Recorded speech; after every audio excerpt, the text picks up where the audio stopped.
بسم اللہ الرحمن الرحیم۔ السلام علیکم پیارے دوستو، آج ہم آپ لوگوں کو اس نبی کے بارے میں بتائیں گے جو نبی آج سے ہزاروں سال پہلے پیدا ہوئے لیکن آج بھی ہمارے بیچ زندہ ہیں۔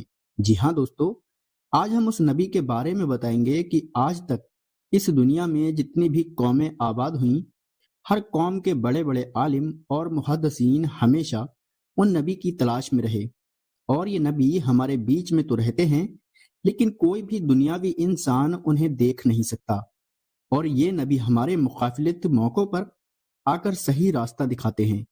دوستو، آج ہم آپ کو ان نبی کے بارے میں پوری معلومات دیں گے، لیکن ویڈیو میں آگے بڑھنے سے پہلے اگر آپ کو ہماری ویڈیو پسند آ رہی ہے تو ویڈیو کو لائک کر کے چینل کو سبسکرائب ضرور کر لیں۔ تو چلیے دوستو، ویڈیو کو شروع کرتے ہیں۔ پیارے دوستو، ان کا نام حضرت خضر علیہ السلام ہے۔ حضرت خضر علیہ السلام کو ہمیشہ زندہ رہنے کی قوت کیسے ملی؟ ظاہر سی بات ہے دوستو، اگر کسی آدمی کو 100 سال کی عمر ہوتی ہے تو وہ آدمی بوڑھا کمزور ہوتا رہے گا اور آخر میں اس کی موت ضرور ہوگی، لیکن حضرت خضر علیہ السلام کا ہمیشہ زندہ رہنے کا کیا راز ہے؟ اس کے بارے میں بہت سارے واقعات ملتے ہیں۔ اس مشورے میں بہت سے علامہ اکرام اور محدثین اپنی رائے کے مطابق الگ الگ حدیثیں لکھتے ہیں۔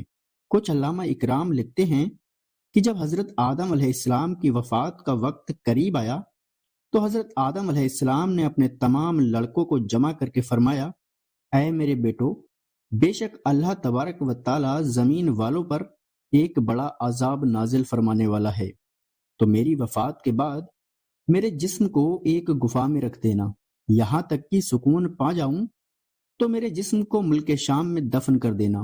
لہٰذا آپ کی وفات کے بعد حضرت آدم علیہ السلام کا جسم مبارک آپ کے بیٹوں کے پاس رہا، اور آپ کا جسم مبارک آپ کے بیٹوں کے پاس کئی سالوں تک رہا۔ اس کے بعد جب اللہ تبارک و تعالیٰ نے حضرت نوح علیہ السلام کو دنیا میں بھیجا تو انہوں نے حضرت آدم علیہ السلام کے جسم مبارک کو اپنے پاس رکھا، اور پھر حضرت نوح علیہ السلام اللہ تبارک و تعالیٰ کے حکم سے دین حق کی دعوت دینے لگے، اور جب حضرت نوح علیہ السلام کے کئی سالوں تک سمجھانے سے وہ نافرمان امت اپنے گناہوں سے باز نہ آئی تو اللہ تبارک و تعالیٰ نے حضرت نوح علیہ السلام کو وحی بھیجی کہ زمین پر ایک عذاب آنے والا ہے۔ جس وقت اللہ تبارک و تعالیٰ نے زمین پر طوفان بھیجا اور پوری زمین ایک زمانے تک ڈوبی رہی، پھر طوفان ختم ہونے کے بعد حضرت نوح علیہ السلام بابل شہر میں آ کر رکے اور اپنے تینوں بیٹوں شام، حام اور یافس کو وصیت کی کہ حضرت آدم علیہ السلام کے جسم مبارک کو اس غار سے نکال کر ملک شام میں دفن کر دو جہاں انہوں نے وصیت کی تھی۔ تو حضرت نوح علیہ السلام کے ان لڑکوں نے کہا کہ زمین وحشت ناک ہے اور نہ وہاں کا کوئی راستہ جانتا ہے۔ حضرت نوح علیہ السلام نے کہا کہ اے میرے بیٹو، حضرت آدم علیہ السلام نے اس شخص کے لیے جو ان کے جسم کو دفن کرے گا قیامت تک زندہ رہنے کی دعا کی ہے۔ پھر آپ کا جسم مبارک اسی طرح یہاں رہا، یہاں تک کہ حضرت آدم علیہ السلام کی ایک صلبی اولاد جن کا نام حضرت خضر علیہ السلام تھا، انہوں نے حضرت آدم علیہ السلام کے جسم مبارک کو دفن کیا۔ اللہ تبارک و تعالیٰ نے حضرت آدم علیہ السلام کی دعا قبول فرمائی، تو اسی وجہ سے حضرت خضر علیہ السلام جب تک اللہ چاہے گا زندہ رہیں گے۔ حضرت خضر کی کنیت ابو العباس اور نام بلیہ تھا، ان کے والد کا نام ملکان تھا۔ حضرت خضر علیہ السلام کی یہ خصوصیت تھی کہ آپ جس جگہ پر بیٹھتے تھے وہاں آپ کی برکت سے ہری ہری گھاس اگ جایا کرتی تھی، اور پرندے آپ کے پاس آ کر چہچہانے لگتے تھے، اور جس زمین پر کبھی کوئی فصل نہیں ہوتی تھی آپ کی برکت سے اس زمین پر فصل اگ جاتی تھی۔ اسی لیے لوگ آپ کو حضرت خضر علیہ السلام کہتے تھے، جس کا مطلب سبز چیز ہوتا ہے۔ ایک روایت میں آتا ہے کہ آپ حضرت ذوالقرنین علیہ السلام کے خالہ زاد بھائی تھے۔ حضرت ذوالقرنین علیہ السلام اللہ تبارک و تعالیٰ کے ایک نیک بادشاہ تھے جنہیں اللہ تبارک و تعالیٰ نے زمین کے ایک بڑے حصے پر حکومت عطا فرمائی تھی۔ حضرت خضر علیہ السلام حضرت ذوالقرنین علیہ السلام کے وزیر تھے، بہت سی روایتوں میں حضرت خضر علیہ السلام کی لمبی عمر اور موت نہ آنے کی وجہ یعنی ہمیشہ زندہ رہنے کی وجہ یہ بھی لکھی گئی ہے کہ آپ نے آب حیات نامی ایک چشمے کا پانی پیا تھا۔ آب حیات کے بارے میں یہ بیان کیا جاتا ہے کہ جو انسان بھی اس پانی کو پی لے گا یا اس میں غسل یعنی نہا لے گا اسے کبھی موت نہیں آئے گی۔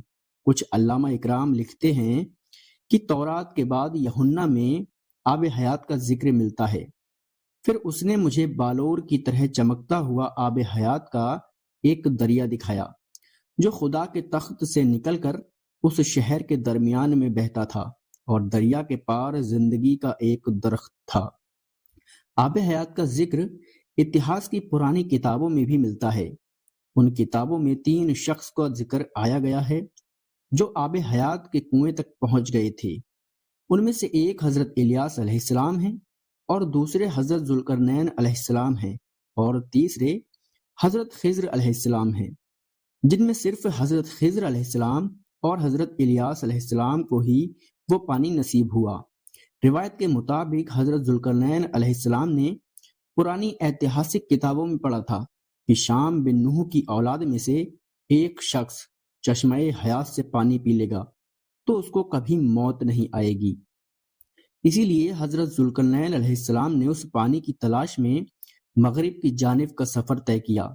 حضرت ذوالقرنین علیہ السلام کے علم میں یہ بات آئی کہ آب حیات کے وہ چشمے اندھیرے راستوں میں موجود ہیں اور وہاں 360 چشمے ہیں۔ لہٰذا حضرت ذوالقرنین علیہ السلام نے اپنے لشکر میں سے 360 لوگوں کو چنا اور ہر ایک کو ایک ایک مچھلی دے کر حضرت خضر علیہ السلام کی سربراہی میں روانہ کیا۔